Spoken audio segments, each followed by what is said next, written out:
This podcast was produced by OAR FM Dunedin with support from New Zealand On the Air.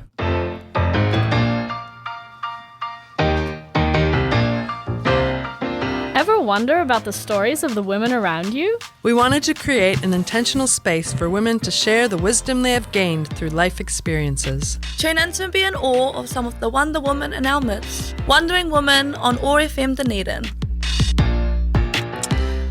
Kia ora everyone, and welcome to this episode of Wondering Women. I am your host today, Amy Armstrong, and have a wonderful guest with me today, Te Ata Roy. Thanks for being here, Te Ata. Kia ora e hoa. Kia ora, manawatia, Matariki. Always good to be here with you, Amy. This is fun. This is really fun. Yeah, manawatia, Matariki. We want to talk about Matariki today. So Te Ata is an Anglican priest. Yes. And the Māori chaplain at the University of Otago and Polytech.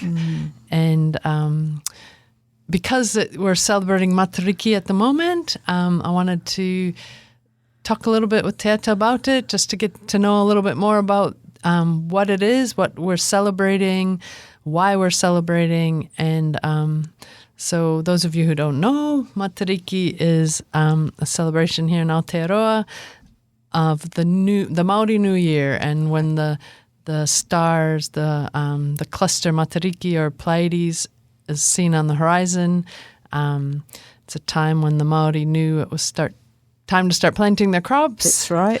And give thanks for the new year, but also remember those that we've lost. That's right. So that's what I know about Matariki. And one cool thing about it is, I don't know if it's 2 or 3 years ago now, the New Zealand government made it an official observed holiday of the country, and really recognizing our place in the world. In the southern hemisphere, at the bottom of the world, our seasons are very different to those traditionally celebrated with seasons that the northern hemisphere is usually celebrating. We are in the opposite season, and it can be very confusing, especially around times like Christmas, when cards used to be showing snowy scenes and so it's really cool to honor our place on this earth, Papatuanuku, and how we experience the seasons. So Matariki is a very special celebration, isn't it? It is. It's new. So he wahine Māori aho, so I'm Māori no Ngāpui, Te Raroa. I come from up in the north. And I want to tell you about my great-grandmother, who was a tohunga, and her specialty was the stars. So she was sent away as a child. Back in those days, they would swap children, the iwi. So Ngāti Porou and Ngāpui, once upon a time, were at war with each other. And part of the peace and reconciliation amongst the two, they would swap their children. And the swapping was to educate and teach them their part of the world, and then go home, take the knowledge and share it with the hapu, the iwi, to better our living standards and our life. So her specialty were the stars. So what you said, she was a tohunga? A tohunga. So that's an expert in her field. Okay. So when I was a child, a tohunga was described to me by non-Māori as like a witchcraft kind of word. But I've since learnt that she was an expert in her field, and that's what a tohunga is. Pretty much like a doctor, somebody with a PhD. She had a PhD with the moon and the stars and what they all meant, and brought that knowledge home so we could plant and harvest our food in the right way. Wow. Yeah, that's I know. It's pretty special. cool. So it is special. So I'm about 60 years old, and my whole life we never celebrated Matariki because we grew up in the Pākehā world. And so this is new for me to even celebrate Matariki. And what I love about celebrating Matariki in our country is it's not just a Māori thing. It's for all New Zealanders. Yeah. And it's something we can do together, something we can celebrate. Like you said earlier, we're in a different hemisphere from the northern hemisphere. And it's kind of like we're taking back or taking ownership of who we are as Aotearoa. Yeah. And I think it's wonderful. It is wonderful. So, and in saying that, I think one of the things, haven't celebrated it in a way that I would love to celebrate it. Like with my whānau, with my mokopuna, she's 2.5 years old, and it's become a really important event in our family. But ironically, I haven't been able to celebrate it because I've either been away, overseas, or doing something else. And this Matariki, I was not well, so my moko we were supposed to do all these fun things. And so Matariki would be, I think the funnest thing about Matariki is having a bonfire. Oh, okay.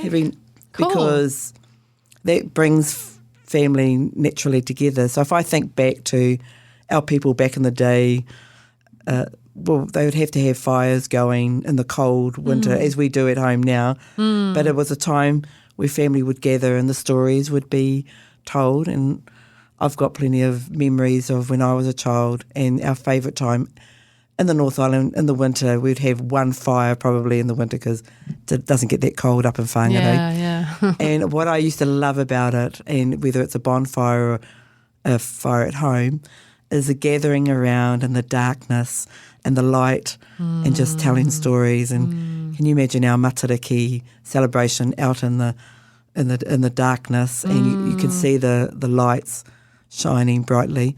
I don't know if you got to watch it on television, the Matariki. Totally recommend it if you can't get out at 5 o'clock in the morning or 6 o'clock in the morning to watch Matariki. You could probably watch it on the reruns.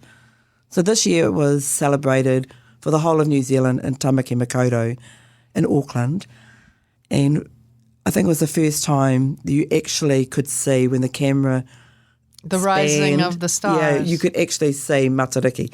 You know, if you've ever seen pictures, it's exactly how you would imagine it. So that's the first time I've actually seen, it's the second time I've actually seen Matariki rising. I have to correct myself because my first Matariki, I was in Kaikoura. Oh. And that was beautiful. So I saw Matariki then. Yeah. It must rise at different times along the motu, isn't it? With That's the different So if you look at the Maramataka, the calendar, Matariki rising's different every year because we don't operate on a 365 day for a year. So it's just really, every year's different. So Matariki comes at different times. Wow. So they're just watching the skies for this constellation to rise, and they knew it was the time to gather and to plant. That's right. My understanding through Rangi Mātāmua, who's the one that brings a lot of this research, and he was the one that spearheaded the Matariki holiday. Oh, cool. So he has a lot of knowledge from his great-grandfather, that was stored in a wardrobe somewhere in the house, and he discovered it.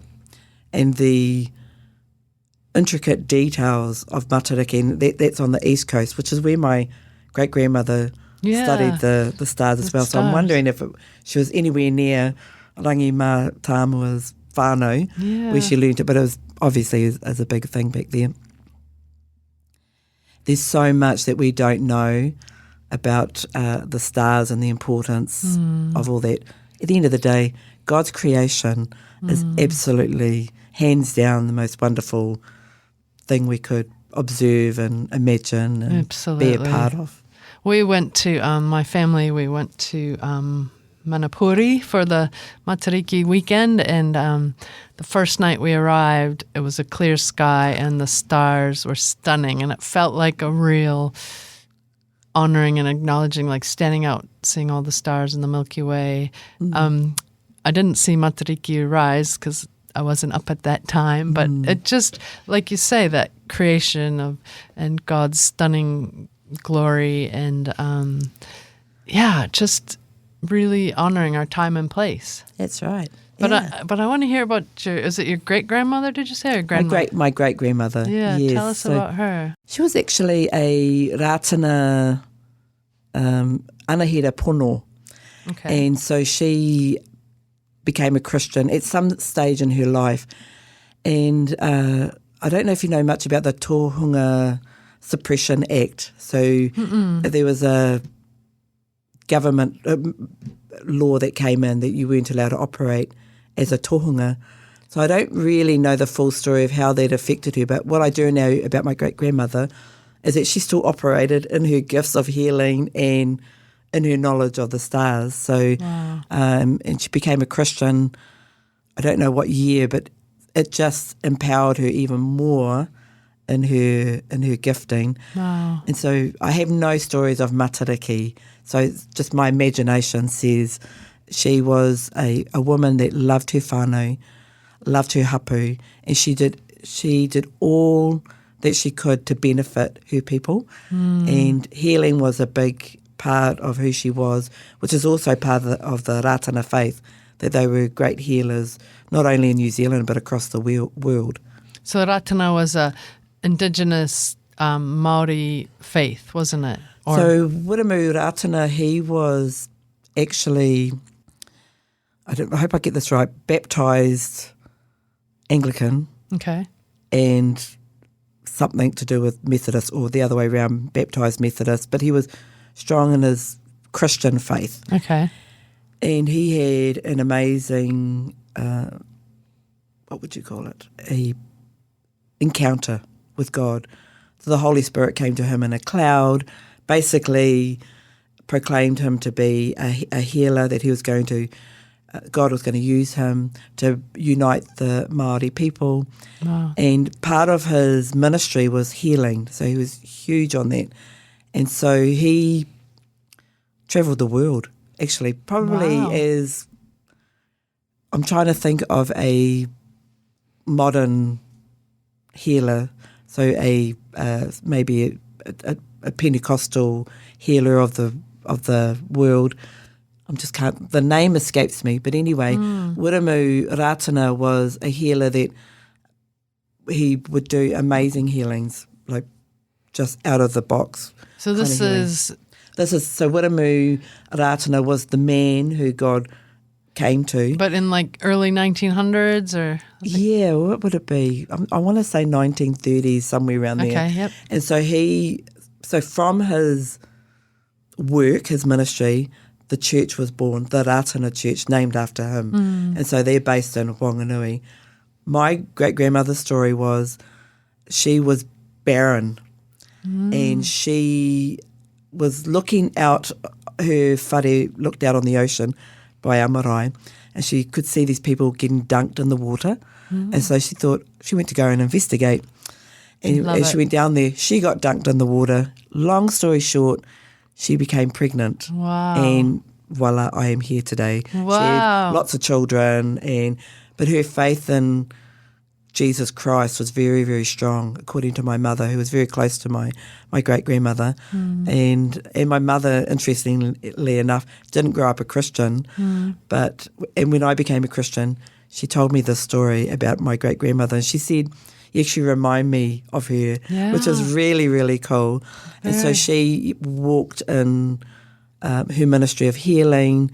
She had people coming from near and far would come to her. Of course they would, because of the amazing healings that happened within the Rātana faith. Wow. And how did her expertise in the stars come about? Was she just taught That was by... before she became an anahera pono, before that miraculous event happened in the water. So she was only a young child. She came back as a teenager. And my imagination says, because I know when you have mātauranga knowledge, you use it for the benefit of the people. So she would have used it for the benefit of the people in terms of harvest and understanding what they mean. Rangi Mā Tāmua also talks about signs. Like there'll be a sign of when a rangatira has passed away, for example. There'd be a sign with the moon and a cloud coming around the moon and all these sort of things. They had significant symbolic meanings. So my great-grandmother operated like that. So she would actually use the creation that God created on earth to help navigate her path. So, for example, one of my koro, he's younger than my grandfather because my grandfather died quite young at 52. And I only spoke to him a couple of years ago, and I asked him about my great-grandmother being a tohunga, uncle, koro, there's good and bad, aren't they? And he corrected me. He said his mother, my great-grandmother, had a relationship with God in such a way that God would speak to her through her environment. And he gave an example of a ruru, an owl, and they have a certain omen, so they can tell you things like someone has passed away, for example. Anyway, he remembers he was just a boy, goes into his bedroom, and there's a ruru on his bed, and he absolutely freaks out. So my great-grandmother came into the room and called the ruru by like a name, a pet name, and the ruru hopped on her arm, and she was chatting away to him like Mr. Ruru, and they went outside, and it seemingly chatted to her, and she chatted to him, and off it flew. So my koro's picture or image and memories of his mother is that she wasn't afraid of all these omens like birds and what they mean in our Māori world perspective, but it was also her connection to God. I don't know if that makes sense. Creation, yeah. And she would, God would speak to her very clearly. God would wake her up in the middle of the night, maybe 3 a.m. This is one particular story that Koro shared with me. And he was just a boy, and she said, it's time to get up. And he goes, where are we going? And his job was to carry the lantern. That was their light. And he remembers climbing over fences, going through like jungle, and thinking, where are we going? He's never gone down this path before. Neither had his mother. But she relied on God showing her through nature, this is the way to go. They ended up at a man's house, and he was sick, very, very sick. And he was spewing out the ocean, is how my koro could see it as a child. Yeah. And apparently his family was starving, and he had decided to jump in his boat and go to a part of the ocean which was prohibited. There was a tapu on there, and so he fished there illegally and ended up getting sick. And so her job, God had called her to go to him and heal him, and which she did in the name of Jesus Christ. And so my koro was trying to teach me that what I've been told by people that don't understand is that she was not a witch doctor. She was not a bad person. She actually was being obedient to the Lord Jesus Christ, and she had such a strong foundation in her karakia that's why God could rely on her. He could wake her up at 3 a.m. and she would pack her things and she would do what she had to do. And so, yeah, I love that story about her. That's beautiful. Thanks for sharing that. And I really believe that, like, obviously we all have gifts. We all have different gifts. And I think also some people are very in tune with creation, God's creation, and the stars and the animals, the ruru, the birds, and have an intuition that God's given them. That's right. To help the community, to help others. And your great grandmother was obviously very in touch with this and said sort of yes to the gift and listened to it. That's right. And yeah. that takes a lot of courage too. It does. And my koro was trying to explain to me, he says, we live in a world where we're connected to our cell phone. Yeah. We're connected, 100%. So he said we're disconnected from the God that he remembers as a child. And I thought, wow, that speaks such volumes. Which brings me back to Matariki, why it's such a beautiful thing for us to celebrate, because it reminds us to look up. Yeah. Look up and acknowledge the creator of these, our beautiful universe, our beautiful world. And so, I love that really touches me, actually. Like, look up from your phone, look around us. Like, I often, I know this is the world we live in, and, I myself am so reliant on my phone in so many ways. But even when we went away for a weekend to Manapuri and walked in the bush, and you can feel the connection. Yeah, and absolutely. We're really missing out if we don't do that, right? Look up. I love that. That really touched me. I was actually read something on Facebook, as you do, scroll through some things. And there was this negative response about Matariki, what a waste of time. And, why are we having a holiday? And nobody really understands it and nobody follows it and those kind of things. And I thought, what a beautiful future that we can have if we just look up, like you said, and reconnect with the creator of this world and acknowledge the beauty that's there. So it's not just a Māori thing. It just happens to be we're the mana whenua of this land. And so what a great way to celebrate God. Yeah. And be thankful. I think, and correct me if I'm wrong, too, and my reading of Matariki so far is we remember those who have died over the year. Yes. And that's really special to sort of honor those who have gone, but we still feel with us in some ways. Yeah. And also being thankful for looking forward to what's ahead, or maybe even thankful for the year that's been and these people that we've lost who have meant so much to us. And, gratitude seems to be a big part of Matariki, and remembering. That's right. Yes, that's so true. I love that part of Matariki. And I was just talking to a colleague of mine today, actually, and he was talking about how much he loves bonfires. And what I said, what do you do as a whānau? Because we haven't got to that stage where we're doing things together. It's very hard to get our whānau together.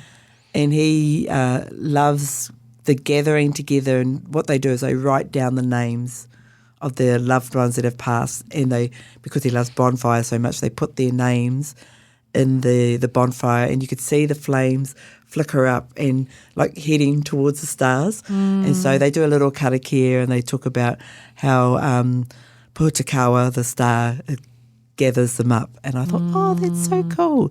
And I think what I love about my walk with God right now, because back in the day, and this is probably influenced by strong non-Māori Christian viewpoint, is this whole getting wound up about praying to the stars. It's not like we're not praying to the stars, it's acknowledging. I mean, some people may be praying to the stars, but I just wanted to encourage, especially Christians that are not sure, that this is a safe thing to do. It's something that your whānau can do together.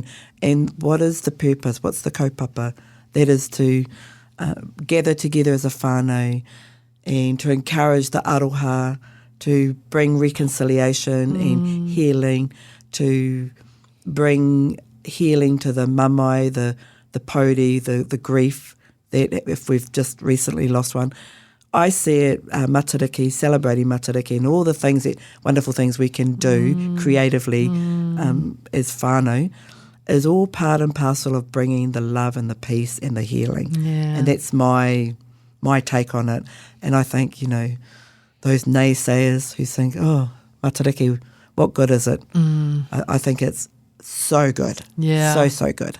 Well, as an immigrant to New Zealand and a Pakeha, I just love all the rituals and lessons. And I mean, to me, it's in my perspective, it's very much of God and what's not to be celebrated there. And Absolutely. The love and the peace. And we're almost out of time, but that we started off this korero talking about your great-grandmother and how they swapped mokapuna, was it? The children. Yeah, the children. They would swap children. For peace and understanding. Yes. And gosh, what a world this would be if we did a bit more of that. Exactly right. But even that's a beautiful practice that we have we could learn a lot from, you know? Absolutely. Yeah. And the sacrifice in doing that, obviously. I know, unbelievable, yeah. But for the greater good of the whole That's iwi right, and yes. world, really. Absolutely. Oh, Te Ata, it's been a really special conversation.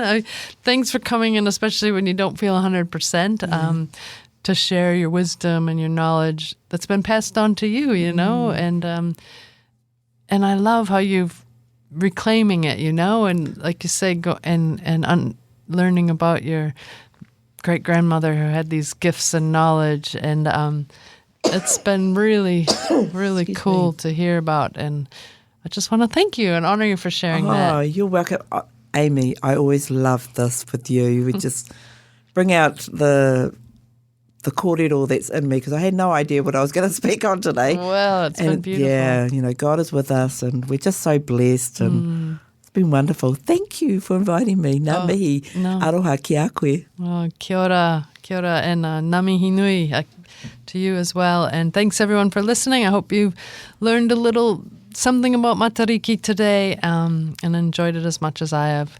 Ka kite anō. Ka kite. This podcast was produced by OAR FM Dunedin with support from New Zealand On the Air.